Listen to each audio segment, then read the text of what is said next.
नाज़रीन आदाब, मैं रिदा खानम आपका खैर मकदम करती हूँ सियासत टीवी के special programme review of newspaper में। सियासत टीवी आपके लिए लेकर आए अखबार से रिलेटेड एक ऐसा प्रोग्राम जिसमें हम आपको आज के अखबार की हम खबरों के बारे में बताएंगे। इसमें सिर्फ अखबार ही नहीं बल्कि आज की जो खास न्यूज़ हैं जो इस वक्त टीवी, अखबार और सोशल मीडिया की सुर्खियाँ बनी हुई उनके बारे में तफसील से बात करेंगे। आज हमारे पास कुछ खास टॉपिक्स हैं जिन पर हम डिस्कशन करेंगे। तो सबसे पहले बता दें कि उपराष्ट्रपति चुनाव के लिए बीआरएस ने बड़ी शर्त रखी है। उन्होंने कहा है कि तेलंगाना में यूरिया जो देगा हम उसको वोट देंगे। वहीं पर जेल होने पर मुख्यमंत्रियों और मंत्रियों के इस्तीफे पर नया कानून, भाजपा की सहयोगी टीडीपी और जनता दल यूनाइटेड का इस पर क्या है रुख, हम इस पर आपसे चर्चा करेंगे। और वहीं पर बात करते हैं कि बिहार के एसआईआर और वोट चोरी के दावों के बीच केंद्रीय मंत्री के घर के पास मिले वोटर आईडी कार्ड, मची सियासी हलचल। इन सारे टॉपिक्स पर बात करने के लिए हमारे साथ मौजूद हैं हमारे साथी अशर यासिर। अशर यासिर, आपका खैर मकदम है। तो सबसे पहले बात करते हैं कि भारत के उपराष्ट्रपति चुनाव के लिए जिस तरह से सियासी हलकों में हलचल मची हुई है, लोग अपने अपने प्रतिद्वंदी को जिताने के लिए पूरी कोशिश कर रहे हैं, चाहे वो एनडीए हो या इंडिया गठबंधन, दोनों दल अपने अपने उपराष्ट्रपति को जिताने के लिए पूरी तरह से तैयार हैं। और वहीं पर तेलंगाना की बीआरएस ने केंद्र सरकार और विपक्ष के सामने बड़ी शर्त रख दी है। बीआरएस के कार्यकारी अध्यक्ष के डी रामा राव ने कहा है कि वो एनडीए और इंडिया गठबंधन से नहीं जुड़े हैं। अगर किसी गठबंधन को अपने उम्मीदवार को जिताना है और वो चाहते हैं कि हम उनको अपना समर्थन दें तो उसे तेलंगाना में 9 सितंबर से पहले यूरिया को भेजना होगा। उन्होंने कहा कि जो यूरिया देगा बीआरएस उसको सहयोग करेगी।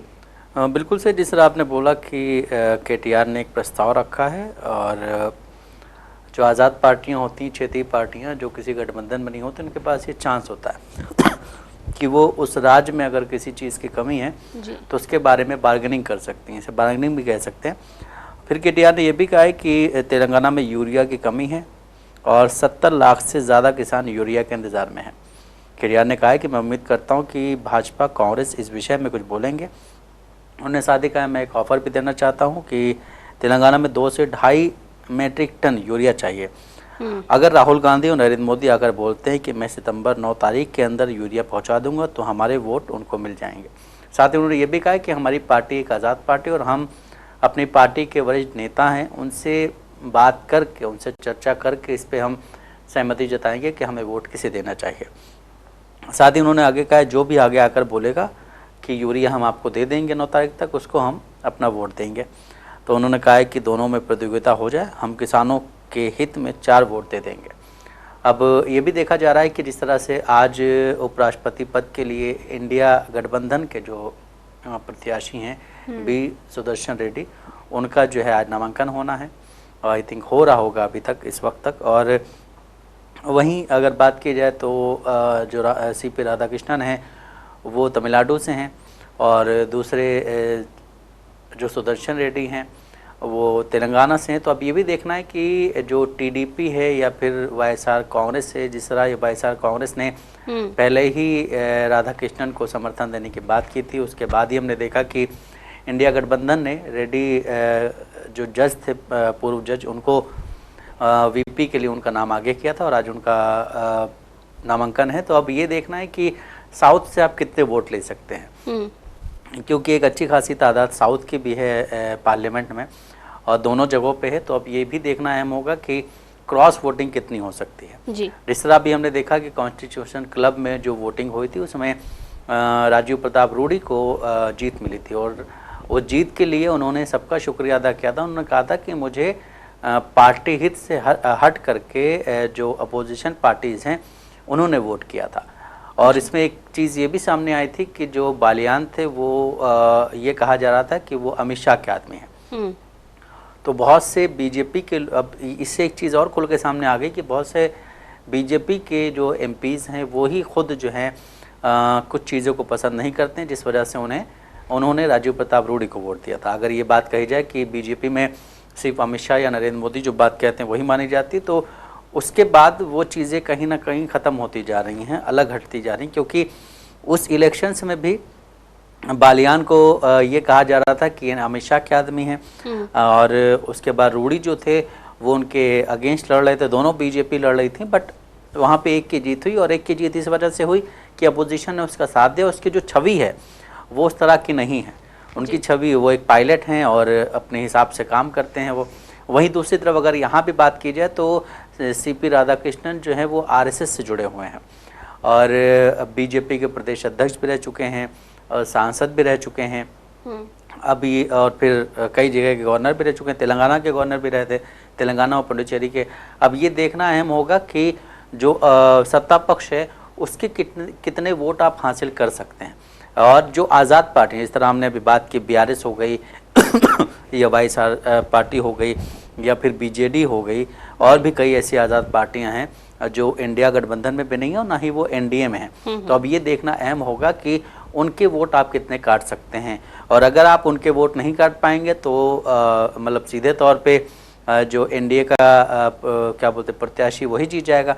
लेकिन अगर आप उनके वोट काटते हैं तो मुकाबला जो है वो काफ़ी ज़्यादा जो है करीबी हो सकता है कि इसमें अगर 2-4 वोट का हेरफेर होगा तो वो काफ़ी अहम हो सकता है। जी, वहीं पर बात करते हैं कि संसद के मॉनसून सत्र में 130वां संशोधन बिल उसमें प्रस्तुत किया गया है, बिल लाया गया है।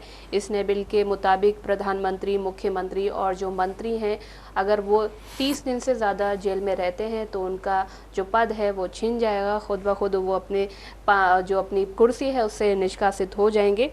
और वहीं पर इस बिल के पेश होने के बाद कल हमने देखा कि संसद में बहुत ज़्यादा हंगामा हुआ।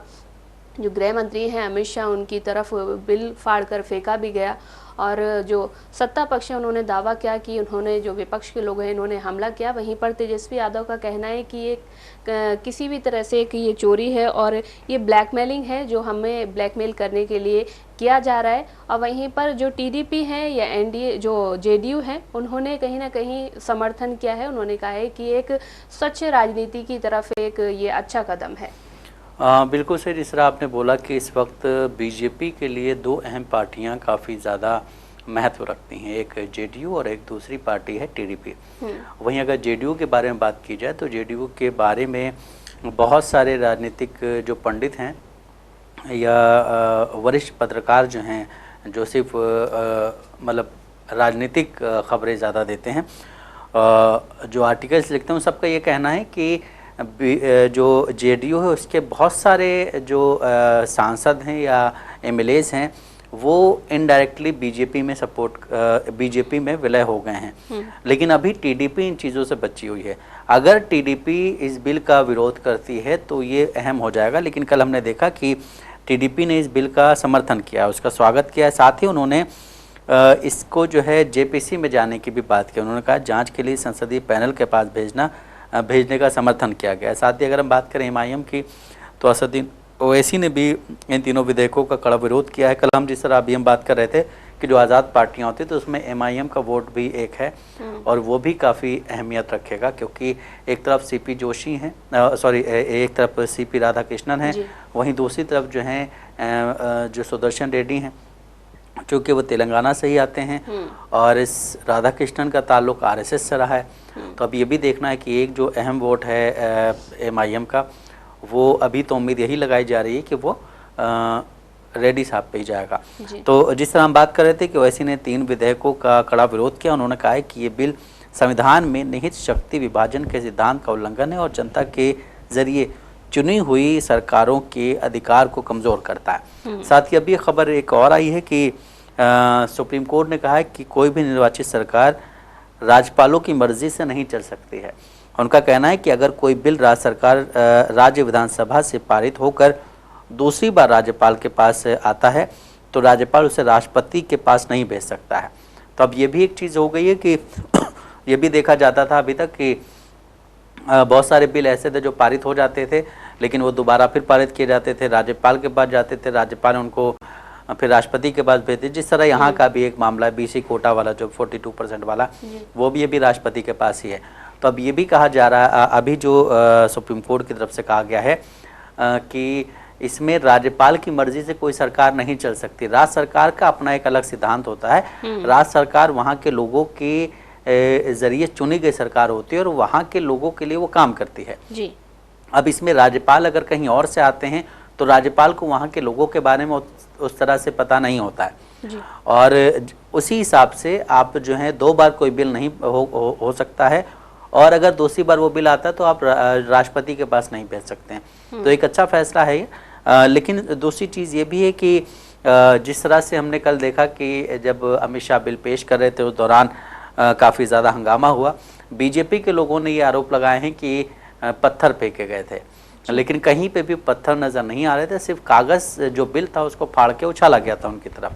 और उस दौरान भी हमने देखा था कि अमित शाह सिर्फ मुस्कुरा रहे थे, बात कर रहे थे। और जिस तरह से जो बिल लाया गया है उसमें अगर हम आगे की बात करें तो ये बिल शायद सही भी है कि एक अगर कोई इंसान जिस पे अगर सच है वो जो इल्ज़ाम लगाया जा रहा है, जो जांच एजेंसी जो हैं जो जांच करें उनकी तरफ से जो रिपोर्ट सामने आ रही हैं उनके ज़रिए अगर वो पकड़े गए हैं तो उनके लिए ये भी होगा कि आप कोई क्रिमिनल अगर हैं कि कोई भी क्राइम आपने किया, चाहे वो जिस भी लेवल का क्राइम हो, आप जेल से सरकार नहीं चला सकते हैं। लेकिन अहम बात ये भी कि अभी जिस तरह की चीज़ें सामने आ रही हैं, और कल हमने देखा कि MIM के जो MP हैं असदुद्दीन ओवैसी, उन्होंने भी ये कहा है कि अगर इसमें एक चीज़ साफ हो जाए कि जो भी मंत्री या चीफ मिनिस्टर या लीडर कोई भी पकड़ा गया है वो बीजेपी में जाके साफ ना हो जाए तो ये कानून सही है फिर। क्योंकि हमने ये भी देखा है कि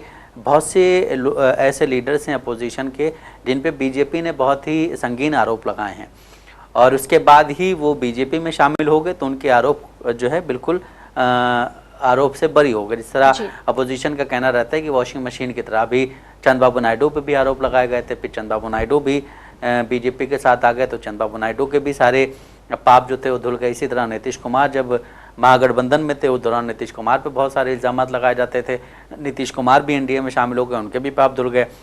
इसी तरह अगर हम बात करें तो जो महाराष्ट्र के डिप्टी CM है अजित पवार, उन पे बहुत ज़्यादा इल्ज़ाम लगाए जाते थे, लेकिन जब वो बीजेपी में NDA के साथ आ गए तो वो भी स्वच्छ होकर निकले। इसी तरह हेमंत विश्व शर्मा की अगर बात की जाए उसको लेकर के तो अमित शाह का एक वीडियो भी काफ़ी वायरल होता है जिसमें एक कहता है कि कोई पत्रकार पूछता है अमित शाह से कि आप ये बताइए हेमंत विश्व शर्मा पे भ्रष्टाचार के आरोप हैं कि नहीं है, तो कहते मैं इस बारे में बात नहीं करूँगा। इसका मतलब यही कि आपने एक ऐसे इंसान को एक ऐसे राज्य का मुख्यमंत्री बनाया जिस पे पहले से इल्ज़ाम चले, और ये बीजेपी के लिए कोई नई बात नहीं है। जिस तरह हम बात कर रहे हैं कि अभी अगर लालू यादव की पार्टी बीजेपी के साथ आ जाए तो लालू यादव अच्छी राजनीति कर सकते हैं, लेकिन रीज़न ये है कि कुछ अपनी अंदर की चीज़ें होती जिसको इंसान बेच नहीं सकता। उसी तरह से अभी जो इल्ज़ामात लगाए जा रहे हैं या कल जो क्या बोलते हैं संसद में चीज़ें पेश की गई उसमें यही हुआ कि आप किसी को भी किसी भी मामले में किसी भी एजेंसी के द्वारा पकड़ा सकते हैं, उसको पकड़ा करके आप वहाँ पे फिर जो है मुख्यमंत्री चेंज कर देंगे और उसके बाद वो कौन सा मुख्यमंत्री होगा या क्या चीज़ें होंगी, राष्ट्रपति शासन भी लग सकता है वहाँ पे। तो ये इनडायरेक्टली आप वहाँ पे घुसने की कोशिश कर रहे हैं। अपोजिशन का यही कहना है कि आप लड़ करके वहाँ नहीं जा रहे हैं, तो आप जो है इनडायरेक्टली वहाँ घुसने की कोशिश कर रहे हैं।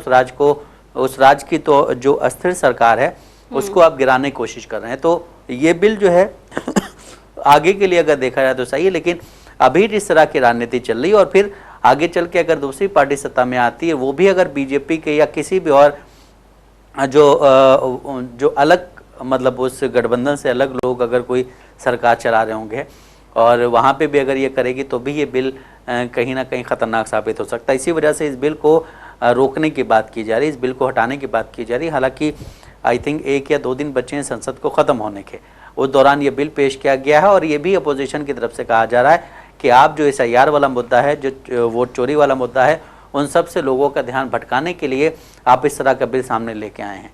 तो बीजेपी पे भी ये इल्ज़ाम लगे रहते हैं। जिस तरह हम कल भी बात कर रहे थे कि एक जो अपनी गलती होती है उसको छुपाने के लिए आप जो हैं और सारे इल्ज़ाम और कुछ ऐसा करने की कोशिश करते हैं जिससे वो गलती छुप जाए आपकी, उस बारे में बात ना हो और जो नया मुद्दा शुरू हुआ इसके बारे में बात होनी शुरू हो जाए। देखिए ना कि जब ये SIR का मुद्दा उठाया जा रहा था तो उसके बाद देखा कि हमने उपराष्ट्रपति ने फ़ौरन ही इस्तीफ़ा दे दिया। उसके बाद उनका कोई अता पता नहीं है कि वो कहाँ है। कोई तो ये भी बोल रहा है कि उनको हाउस अरेस्ट किया गया है। लेकिन सबसे बड़ी बात, जब उनको उनका जो इस्तीफ़ा दिया गया वो अपने पद से हट गए, उसके बाद हमने देखा कि तब भी विपक्षी पार्टी एसआईआर के मुद्दे को उठा रही थी। लेकिन जब ऐसा कहना है कि जब उससे भी काम नहीं चला तो ये बिल लाया गया है ताकि विपक्ष का ध्यान भटकाया जा सके। देखिए, सबसे बड़ी चीज़ ये कल, बिल्कुल सही बात है, कल जो है राहुल गांधी ने भी यही बोला कि हमारे देश के वाइस प्रेसिडेंट जो हैं, भले आप उनसे जो है उनको समर्थन करें या उनके अगेंस्ट रहें, क्योंकि हमने देखा जिस तरह से राज्यसभा में वो राज्यसभा चल रही थी उस दौरान किस तरह से लोगों को निष्कासित किया था उन्होंने। और उसके बाद फिर एक मीम भी चला था, एक वीडियो भी बनाई गई थी जिसमें एक टीएमसी के सांसद हैं जो उनकी एक्टिंग कर रहे हैं, उसको लेकर के काफ़ी सारी चीज़ें चली थी। उन्होंने कहा था कि मैं किसान का बेटा हूँ, मैं जाट हूँ, ये हूँ, वो हूँ। लेकिन अभी आपकी वो खुददारी कहाँ चली गई? अभी आप बाहर क्यों नहीं आ पा रहे हैं और आपने आकर के अभी तक कोई बयान क्यों नहीं दिया? सबसे अहम चीज़ ये है कि आपने इतने दिन हो गए, आपने इस्तीफ़ा दिया और उसके बाद आपकी फाइनल स्पीच भी नहीं हुई जो फेयरवेल स्पीच कही जाती है, और उसके बाद से आप नज़र भी नहीं आ रहे। तो आखिर ऐसी ज़रूरत क्यों पड़ गई वाइस प्रेसिडेंट के इलेक्शन की कि जिसके बारे में अपोजिशन ये कह रहा है कि भाई उनको तो एक बार सामने आना चाहिए या उनको सामने लाना चाहिए बीजेपी को कि भाई आप गए कहाँ हैं और किस वजह से आप गए, आपको ऐसी कौन सी बीमारी है? क्योंकि जिस दिन उन्होंने इस्तीफा दिया उस दिन 4 बजे तक वो अपोजिशन लीडर के साथ एक मीटिंग में थे, उस वक्त तक कुछ नहीं हुआ था। उसके बाद अचानक इस्तीफा आता है और फिर वो बिल्कुल ही गायब हो जाते हैं। तो सबसे अहम चीज़ ये है कि अब अगर बीजेपी जिन्हें अपने या एनडीए जिन्हें अपना कैंडिडेट बना के लाई है, उनको भी ये चीज़ सोचनी चाहिए कि किस तरह से आपके साथ भी ऐसी चीज़ें हो सकती हैं, क्योंकि ये मुझे लगता है कि काफ़ी अहम एक पद होता है। राष्ट्रपति के बाद उपराष्ट्रपति का पद काफ़ी अहम होता है और वो उस पद पे जो इंसान रहता है वो अचानक गायब हो जाए, आप रिटायर होकर गायब हो जाए, मतलब आपका कार्यकाल ख़त्म हो जाए उसके बाद आप गायब हो जाएं, वो एक अलग चीज़ होती है। हम देखते हैं कि जो अंसारी साहब थे वो नज़र नहीं आते हैं अभी, या फिर वेंकैया नायडू साहब थे वो नज़र नहीं आते हैं, बहुत कम नज़र आते हैं। लेकिन आप बीच में कार्यकाल ख़त्म करके गए हैं और आप नज़र ही नहीं आ रहे हैं। ये दोनों तो नज़र आ जाते हैं कहीं ना कहीं, किसी भी प्रोग्राम में, बीजेपी कोई प्रोग्राम होता है अगर या तेलंगाना में या आंध्रा में तो वेंकैया नायडू साहब नज़र आ जाते हैं, या फिर कोई और प्रोग्राम होता है तो अंसारी साहब, हामिद अंसारी साहब नज़र आए। लेकिन आप अचानक गायब हो गए और आपका कोई अता पता ही नहीं है। और लोगों ने कम से कम अपनी फाइनल जो फेयरवेल स्पीच थी वो तो दी थी, आपने तो वो भी नहीं दी है। तो सबसे अहम चीज़ ये कि आप गए कहाँ? तो अभी जो सीपी जो हैं, क्या बोलते हैं, राधा कृष्णन, इनको एक अहम किरदार निभाना है कि वो जो एक अभी जिस तरह की चीज़ें सामने आई हैं उपराष्ट्रपति के लिए, वो चीज़ें ख़त्म हो और आगे चल के अगर यहाँ पे आपको भी बदलने की बात की जाए तो कम से कम आप भी अपनी हिसाब से दृढ़ता से खड़े रहें। और इसको लेकर के राष्ट्रपति पे भी ये कहा जाए कि राष्ट्रपति को भी इन सब चीज़ों को हल्के में नहीं लेना चाहिए। राष्ट्रपति के बाद उपराष्ट्रपति आते हैं, राष्ट्रपति को भी उनके बारे में कोई एक क्या बोलते हैं, ख़त जारी करना चाहिए, एक प्रेस विज्ञप्ति जारी करनी चाहिए कि वो कहाँ हैं, कैसे हैं, किस हॉस्पिटल में या किस जगह हैं, ताकि कोई जाके उनसे, आम आदमी तो नहीं बट अपोजिशन के जो लीडर्स हैं वो तो जाकर के उनसे मिल सकें कि आखिर ऐसा क्या हुआ था, अब ये किस वजह से आपको यहाँ से हटाया गया और किस वजह से आप जो हैं बिल्कुल नज़र ही नहीं आ रहे हैं। लेकिन इस देश में इस तरह अभी जो कानून लाया जा रहा है उसमें भी कल यही बात कही गई थी कि इस देश में आप जो है डिक्टेटरशिप लाने की बात कर रहे हैं और आप जो कहेंगे वही होगा, आप जो चाहेंगे वही होगा, आप जो नहीं चाहेंगे वो नहीं होगा। बिल्कुल। हालांकि हमने देखा कि जब से उन्होंने स्वास्थ्य कारणों का हवाला देकर गए हैं वो कहीं भी नज़र नहीं आ रहे हैं। हालांकि हमने देखा था कि सुबह तक एकदम ठीक थे वो, 4 बजे तक, लेकिन उसके बाद हमने देखा कि जब से उन्होंने एक ट्वीट किया था कि मेरे सुरक्षा का, मेरे जो स्वास्थ्य है वो ठीक नहीं है, इसीलिए मैं इस्तीफ़ा दे रहा हूँ, इसीलिए मैं अपने पद से हट रहा हूँ। उसके बाद हमने देखा कि प्रधानमंत्री नरेंद्र मोदी का भी एक ट्वीट आया, उन्होंने उनके स्वास्थ्य के लिए कामना करी। लेकिन आपने जैसा कहा कि राष्ट्रपति को एक प्रेस विज्ञप्ति जारी करनी चाहिए, उनको भी बताना चाहिए कि वो किस हाल में है, क्या है और किस तरह से वहां से चले गए और वापस जो है जनता के सामने क्यों नहीं आ पा रहे हैं। देखिए, राहुल गांधी का एक बयान सामने आया है। राहुल गांधी ने कहा कि पूर्व राष्ट्रपति कहाँ चले गए, वो क्यों छिपे हुए हैं, क्या भारत के उपराष्ट्रपति ऐसी स्थिति में है कि वो एक शब्द भी नहीं बोल सकते? जो व्यक्ति पहले राज्यसभा में ग्रस्ता था वो अब पूरी तरह से खामोश हो गया है। तो क्या यही समय है जिसमें हम जी रहे हैं? क्या ये सही समय है जिसमें हम जी रहे हैं? क्योंकि एक ऐसी पोस्ट पे, जिस तरह अभी हम बात करें कि एक ऐसी पोस्ट पे एक इंसान है जो हैं अपने हिसाब से काम करें। राज्यसभा में आपने देखा किस तरह से वो अपनी चीज़ों को रखते थे, किस तरह से जो है अपोजिशन को शांत कराना हो, लेकिन अचानक वो गायब हो जाना, उसके बाद वो नज़र नहीं आना, उसको लेकर के अपोजिशन जो है वो भी टेंशन में, और जो कुछ ऐसे लोग हैं जो इस देश के नागरिक जो हैं वो भी उस टेंशन में कि आखिर वो गए कहाँ हैं, उनको ऐसी कौन सी बीमारी हो गई है, अचानक 4 बजे तक ठीक थे, 9:30 8:30 या 9 बजे इस्तीफ़ा आता है, उसके बाद नज़र नहीं आते हैं। तो ये वाकई एक सोचने वाली बात है कि आखिर इस तरह की चीज़ें क्यों उत्पन्न हुई। और देश के प्रधानमंत्री ने एक ट्वीट किया, लेकिन उन्होंने कहा कि मैं आपके दीर्घ आयु की कामना करता हूँ, आपके स्वास्थ्य की कामना करता हूँ, उसके बाद कुछ नहीं किया। तो कोई उनके बारे में कुछ बोल ही नहीं रहा। उनके बारे में जब अपोजिशन बोल रहा है तो उस पर सत्ता पक्ष ये कह रहा है, या फिर जो दरबारी मीडिया वो ये कह रहा है कि आप तो पहले मजाक उड़ाते थे, आज आप उनके बारे में इतने हितैषी क्यों बनने। हितैषी बनना एक अलग चीज़ होती है, लेकिन उनके बारे में सवाल पूछना एक अलग चीज़ होती है। वही चीज़ होती है कि अगर आप बीजेपी सवाल पूछेंगे तो आप देश के खिलाफ गद्दारी कर रहे हैं, लेकिन अगर आप बीजेपी के हाँ में हाँ मिलाएंगे तो आप जो हैं बहुत अच्छे लीडर होंगे।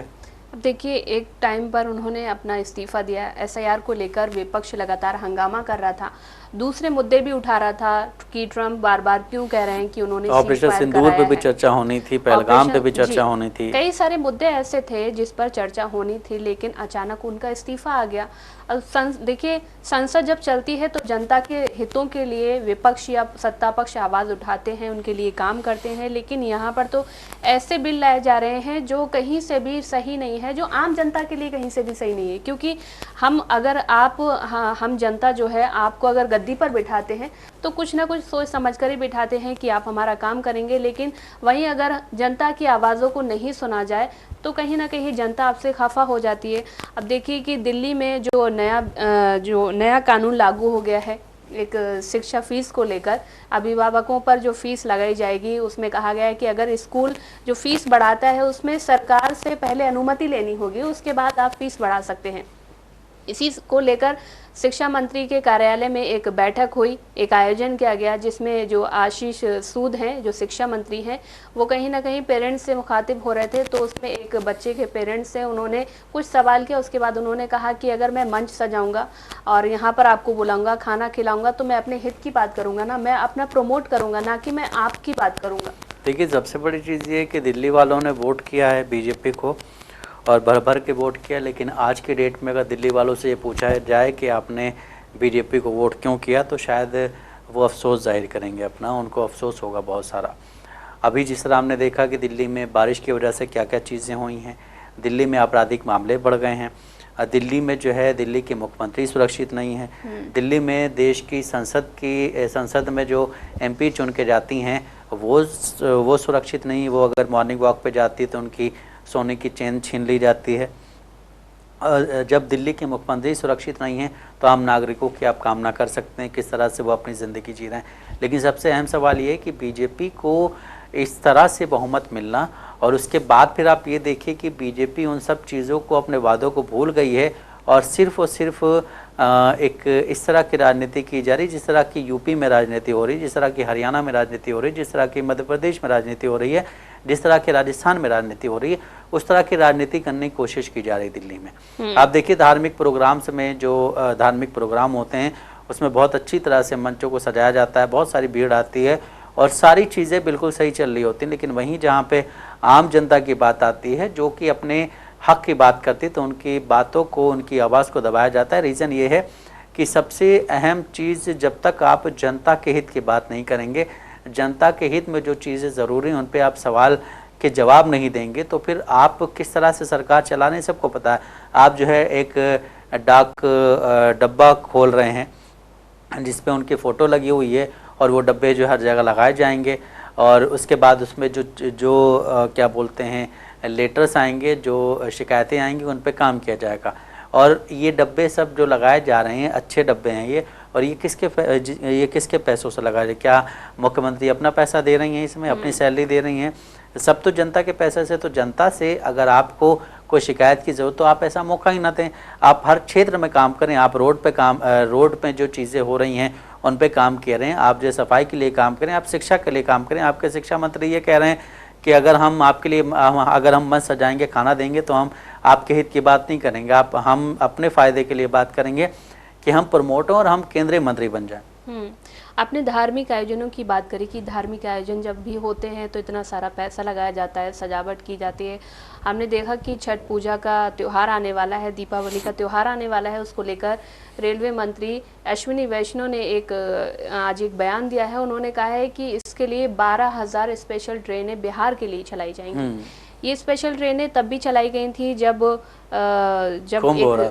एक कुंभ का एक वो प्रोग्राम हुआ था, कुंभ हुआ था। उसके बाद भी हमने देखा कि स्पेशल ट्रेन बोल के चलाई गई थी, लेकिन हमने उसका वो काम था वो हमने देखा कि दिल्ली जो रेलवे स्टेशन था उस पर कैसी भगदड़ मची थी, कैसे लोग वहां पर एक दूसरे के ऊपर गिरे थे, कई सारे लोगों की जानें भी गई थी।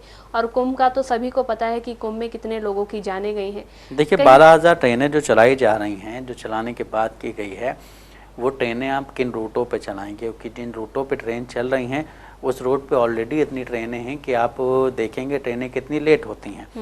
और अगर आप बिहार के लिए स्पेशली ट्रेन चला रहे हैं तो आपकी जो आप फ्रीबीज की बात करते हैं इलेक्शंस में, तो आप वो कर रहे हैं, क्योंकि दीपावली या छठ के टाइम ही इलेक्शंस होने, उसके बाद होने या उससे थोड़ा पहले होने या उस वक्त गैप होगा। तो आप ये सब अपनी राजनीति के लिए कर रहे हैं, अपने फ़ायदे के लिए कर रहे हैं, आप जनता के फ़ायदे के लिए नहीं कर रहे हो। 12,000 ट्रेनें चलाई जाएंगी। आज मैं लिख के दे रहा हूँ, आप जब छठ का प्रोग्राम आएगा, जो त्यौहार होता है, वो दौरान आप ट्रेनें गिन सकते हैं कितनी स्पेशल ट्रेनें चलाई गई। कहने को तो आप 12,000 15,000 कह देते हैं, लेकिन चलती कितनी हैं और राइट टाइम कितनी पहुँचती हैं, ये सबसे अहम चीज़ होती है। हमने देखा जब भी ट्रेनें बिहार स्पेशल, हमने देखा है कि बिहार में जब जो ट्रेनें जाती हैं यासिर, चाहे वो किसी भी राज्य से जाती हो, हमने देखा है कि वहाँ की जनता एक दूसरे के ऊपर चढ़ के जाती है। ट्रेनों का हाल बहुत बुरा है पूरे देश में, पूरे भारत में, क्योंकि ट्रेनें बहुत कम कर दी गई हैं। लेकिन अश्विनी वैष्णव बोलते हैं कि हम और ज़्यादा ट्रेनें चला रहे हैं, ना ही उनके रूट पता है, ना ही उन ट्रेनों के नाम पता है कि कौन सी ट्रेनें चलाई जा रही हैं। बिल्कुल सही बात है। और जिस तरह से बात की जा रही 12,000 ट्रेन चलाने की, तो ये कह देने में एक बहुत ही अच्छा होता कि आप चुनाव में कुछ सीटें ज़्यादा ले आएंगे, लेकिन जब धरातल में चीज़ें उतरती हैं तो उसका अंदाज़ा आप उस वक्त लगा सकते हैं जिस वक्त जो है कुंभ के टाइम पे बोला गया था कि इतनी स्पेशल ट्रेनें चलें, लेकिन हमने देखा था किस तरह से ट्रेनों को नुकसान पहुंचा था। जो ट्रेन कहता है कि आपकी संपत्ति है, रेलवे कहता है आपकी संपत्ति, आपको उसका ध्यान रखना है, लेकिन उस दौरान देखा गया था कि एसी कोचेज़ में, फर्स्ट एसी में लोग जो हैं घुसे हुए थे ज़बरदस्ती और किस तरह से तोड़ फोड़ कर रहे थे। तो अगर आप 12,000 ट्रेनें चला रहे हैं तो चलाइए, लेकिन उनके रूट डिफ़ाइन कीजिए, उनके नाम डिफ़ाइन कीजिए, उनके नंबर डिफ़ाइन कीजिए। जी, तो जैसा कि नाज़रीन आपने देखा कि हमने आपको न्यूज़पेपर के ज़रिए अहम खबरों से रूबरू करा है। ऐसी ज़रूरी खबरों से रूबरू होने के लिए हमारे साथ इस प्रोग्राम से जुड़े रहें। और अगर आपकी इस प्रोग्राम से रिलेटेड कोई भी राय है तो हमें कमेंट बॉक्स में ज़रूर लिखें। इसी के साथ हमारा प्रोग्राम ये ख़त्म होता है। मुझे और मेरे साथी अशर यासिर को इजाज़त। आप बने रहें सियासत टीवी के साथ। अल्लाह हाफ़िज़।